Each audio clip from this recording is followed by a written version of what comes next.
If you don't want to be replaced by AI, then it's better to utilize AI to get your work done faster. In this video, we are going to see how to write copies and hooks for paid ads. So this is more like an overview and a structure, and I'll show you some examples as well. But the core idea of this video is that you learn principally how to write great prompts, right? Because let's be honest, you've been on LinkedIn, you've been on Facebook, Instagram, there are thousands of prompts that you have already bookmarked or downloaded or saved in the PDFs which you have not utilized. So in this video, my thought process is to teach you how to fish so that you can fish every time you want, right? So let's get started on this video. Why this matters? First, let's just be clear. Platforms are creative first now, so you need to develop your skill as a copywriter. You need to develop your creative first skills rather than media buying skills at this point of time, because industry is changing with AI. AI is not just going to help you with copywriting, but also with campaign management. If that is your core skill, it may get obsolete in some time, right? Time is equal to money. AI helps scale idea generation. You can create many copy variations. You can brainstorm with AI, filter the best ones that you may feel fit, get the feedback by AI itself. If you teach them the ICP that we have learned in the target audience video, I will attach it over here, and then it makes the quality better, but your quality of output is only as good as the prompts that you give and the data that you provide, right? I'm an IT engineer, so we had this concept of GIGO, garbage in, garbage out, right? So if you put in the garbage data, you will get out garbage quality output, right? What makes a great hook? Just to refresh our memory: curiosity, right? Pain or problem, social proof, benefit or transformation.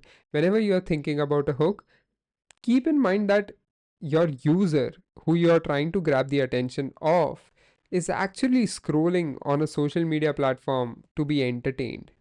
They don't want to be educated, they don't want to be sold to, they don't want anything. They are there to be entertained, informed, etc., etc. That's what, and connect with their peers, families and friends. So you need to grab their attention first. So that's what a great hook can actually do, and these are certain pillars that can help you develop a great hook. We have covered that in our copywriting framework videos as well, so you can check it out. So this is the basic prompt structure. Act like a top copywriter, defining the role. Write 10 hooks for product. Product needs to be as descriptive as possible. I will show you an example at the end of the video. Targeting the audience. Targeting audience again has to be as specific as possible using the framework PAS, AI, AIDA, etc. You can also ask it to write you 2 ad copies in different framework formats, etc. You can add constraints for better result. For example, the hook has to be 125 characters.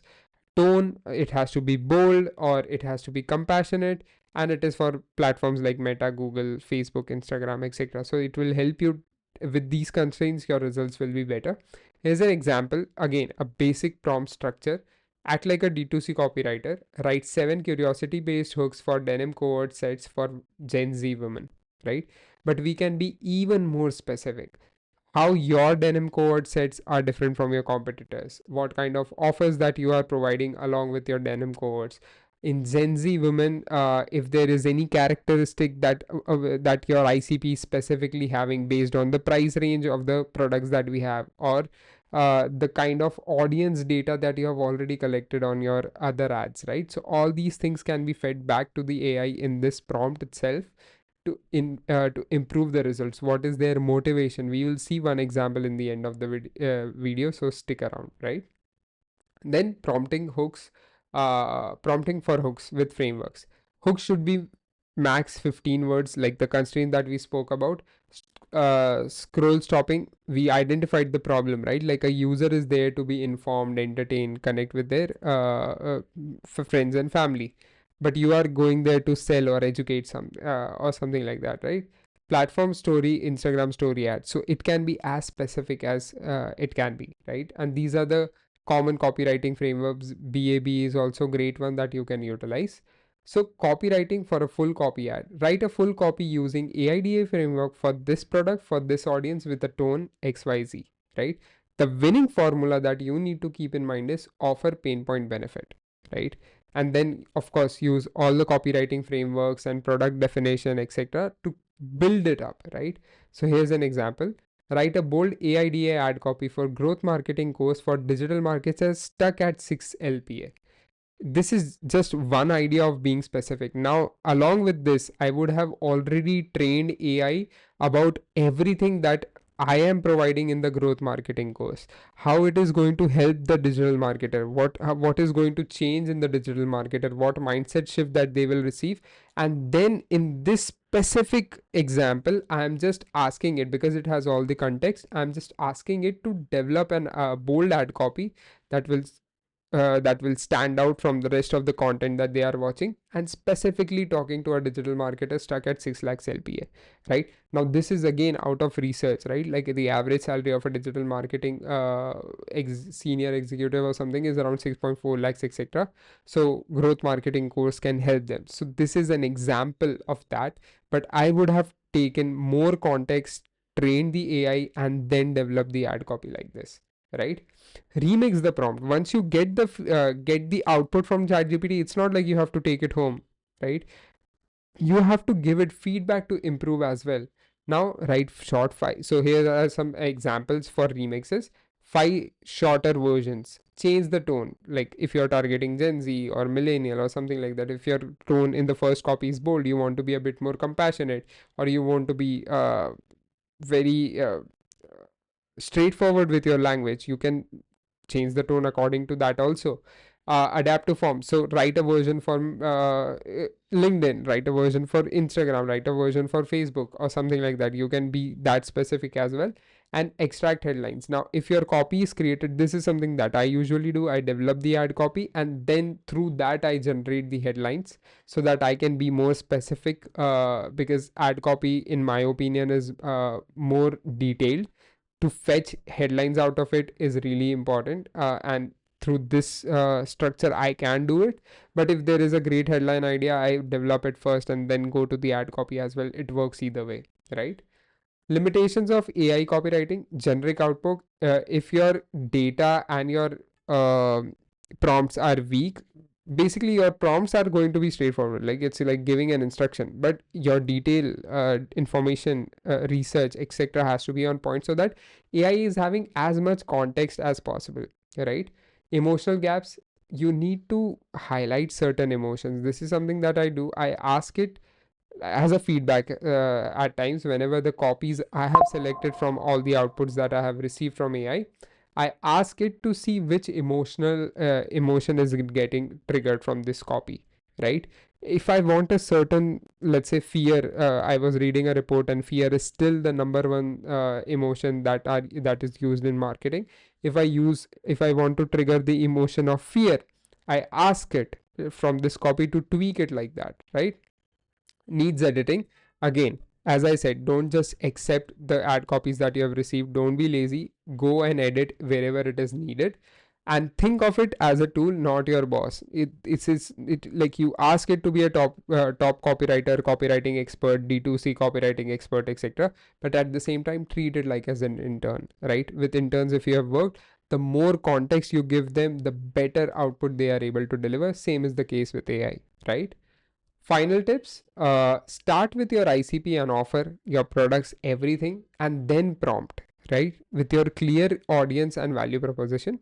Test different frameworks to find the best one for your specific ad copy. It's not like you have to repeat PAS every time. You can mix and match things as well. You can go for AIDA with BAB, you can go for FAB with 4Cs. You can do many variations. For the same concept, you can have all the 4 variations made as well. Perfect workflow is ChatGPT for ideation and human for sharpening, right? This is how you actually do it. And these are certain examples of the ad copies that I have developed. I usually mention the product, the audience awareness stage that I am going after, what are the frameworks that I'm testing, funnel stage, what is my goal, etc. And then I'm able to create these ad copies along with headline variations. But to give you an example, right, it's not like I just use these prompts as it is. As I said, I give more context. So here is an example for you. So this is for a brand that I was working with, and we had to sell bodycon dresses. Now I'm not a woman, right? But so I asked ChatGPT that you are a woman in India. and you are looking for bodycon dress online, we have a new bodycon dress for women. It had all the context of the brand. I had already trained it. What motivations can a woman have to purchase a bodycon dress? Then it gave me 4 to 5 motivations. They want to look good, they want to feel confident, they want to feel sexy, etc., etc. Out of that, I used the motivation 1, 2, and 3 for the bodycon dresses that I wanted to trigger the purchase from as a marketer.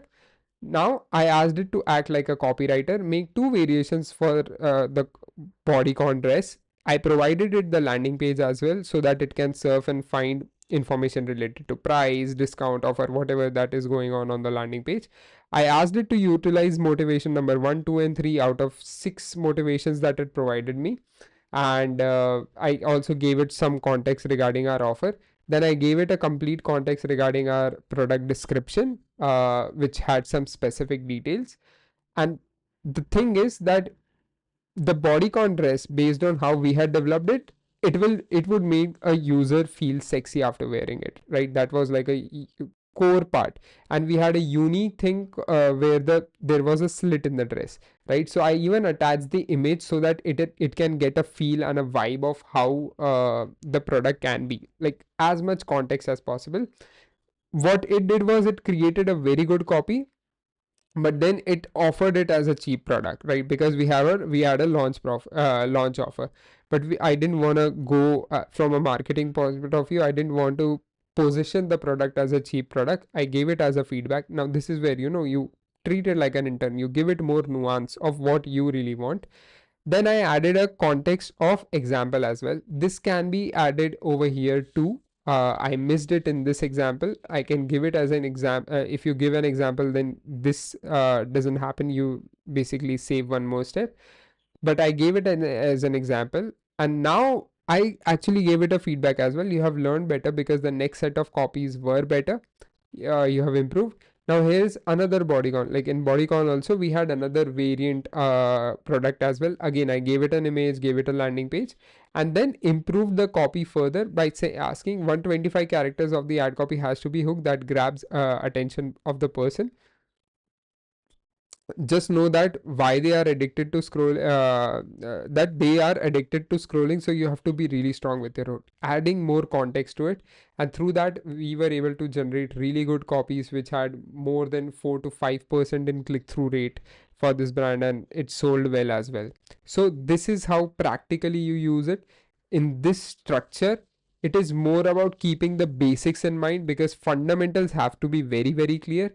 But now it really depends on how creative you can be, how detailed your research is, how much clarity you have of your target audience, right? And if you don't have, you can always chat with GPT to gain more clarity of your target audience and do more analysis of your current performance, right? So thank you so much for watching this video. I hope you like it. If you liked it, then comment and let me know what was the best part. If you want to stay in the journey to be AI proof performance marketer, then subscribe to GrowthGrad channel. We will have more videos coming in. So subscribe to stay tuned. Thank you so much for watching. See you in the next one.